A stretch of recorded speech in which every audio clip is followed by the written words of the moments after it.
Welcome all the students. Welcome to my channel VNO Classes. Simple sentence, जिस sentence में complex या compound का कोई कंजक्शन प्रयोग न हुआ हो और जिस वाक्य में एक सब्जेक्ट या एक हेल्पिंग वर्ब मेन वर्ब प्रयोग हुआ हो उसे हम सिंपल सेंटेंस कहते हैं।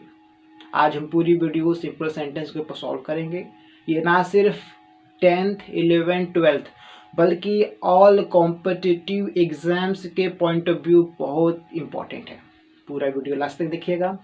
जहां ना समझ में आए वीडियो को पॉज कीजिएगा और वीडियो कैसा रहा अपना कमेंट करना ना भूलिएगा।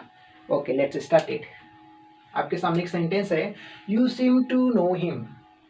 सब्जेक्ट हो गया यू, सीम हो गया वर्ब, टू नो हो गया इन्फिनिटिव, हिम हो गया ऑब्जेक्ट। तो ऐसा लगता है कि तुम उसे जानते हो। ओके, तो फ्रेंड्स इसमें देखिए टू के बाद हमारा क्या आया है, टू के बाद हमारे वर्ब की फर्स्ट फॉर्म आया है। इसका मतलब ये प्रेजेंट इंडेफिनिट है। क्या है? प्रेजेंट इंडेफिनिट है। अब यदि हम कहेंगे नेगेटिव हमें बनाना है तो नेगेटिव कैसे बना सकते हैं? तो नेगेटिव बना सकते हैं you seem not to know him. तो प्रेजेंट इंडेफिनिट का यदि हमें नेगेटिव बनाने होंगे तो टू के पहले हम नॉट यूज कर देंगे। अब ऐसा नहीं कि टू के बाद नॉट लगाएंगे, नहीं, ऐसा नहीं है। टू के पहले नॉट लगाएंगे कब? जब हमारे नेगेटिव सेंटेंस होंगे तब।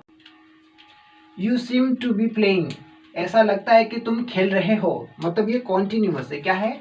कॉन्टिन्यूअस। जब ये कॉन्टिन्यूअस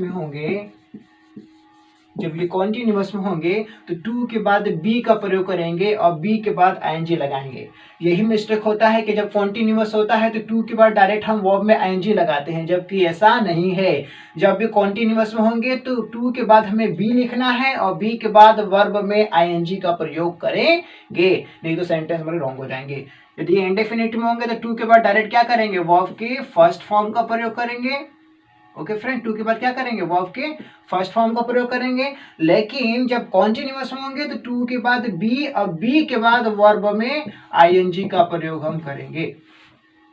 इसी तरीके से यदि सेंटेंस हमारा परफेक्ट में है, प्रेजेंट परफेक्ट में है, तो बोलेंगे यू सीम टू और टू के बाद क्या लिखेंगे? Have.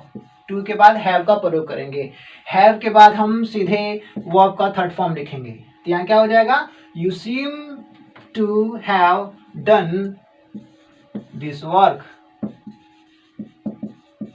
You seem to have done this work. ऐसा लगता है कि तुमने यह काम कर लिया है।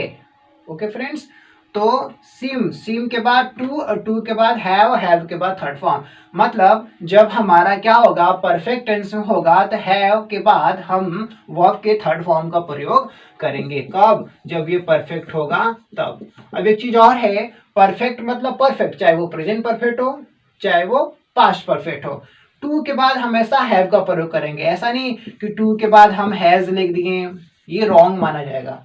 टू के बाद हम हैड का प्रयोग कर दिए, भले ही बीती बात हो या प्रेजेंट की बात हो, उससे कोई मतलब नहीं है। टू के बाद हमें हैव लिखना है, चाहे प्रेजेंट हो चाहे पास्ट हो। टू के बाद हैव लिखेंगे, हैव के बाद वर्ब के थर्ड फॉर्म लिखेंगे। कब? जब परफेक्ट टेंस में होंगे तब। ये जब कॉन्टिन्यूअस में होंगे तो क्या करेंगे? टू के बाद बी लिखेंगे और बी के बाद वर्ब में आईएनजी का प्रयोग हम करेंगे।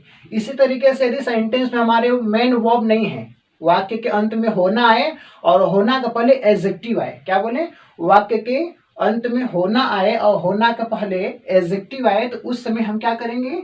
हम लिखेंगे यू सीम टू और टू के बाद क्या लिखेंगे? बी।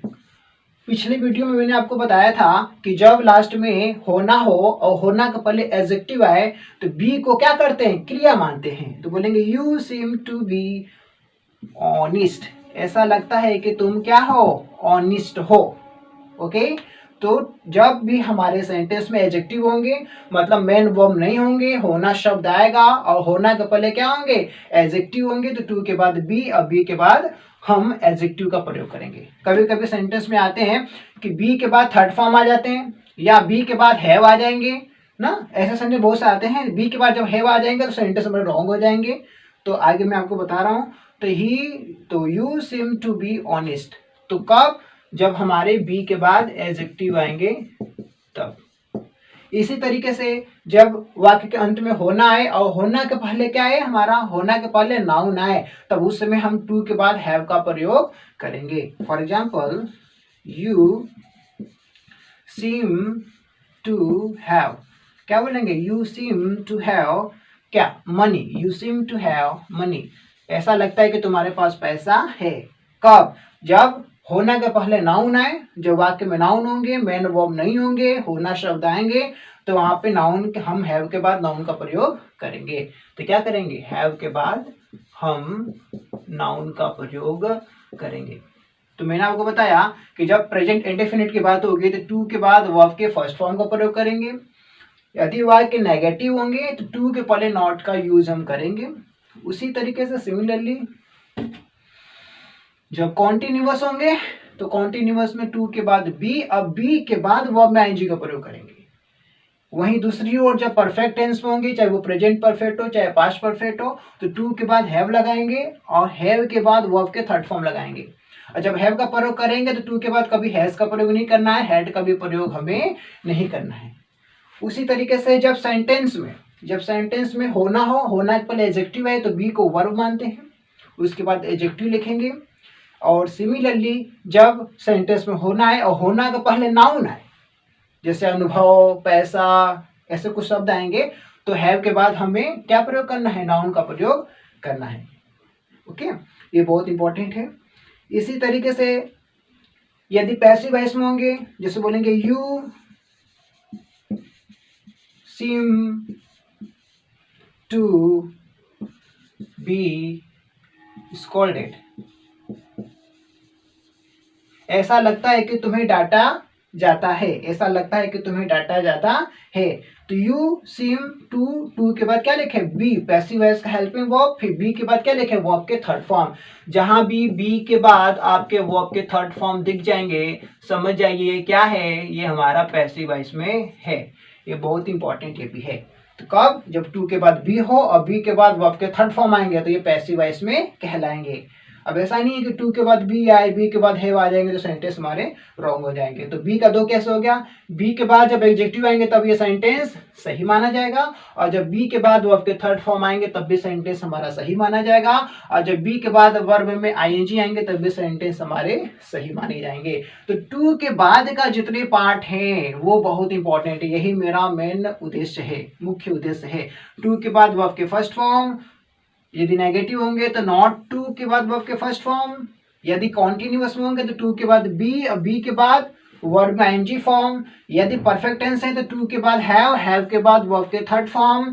सिमिलरली यदि वाक्य में होना हो, होना का पहले एडजेक्टिव हो, तो टू के बाद बी और बी के बाद क्या लिखेंगे, बी के बाद एडजेक्टिव लिखेंगे।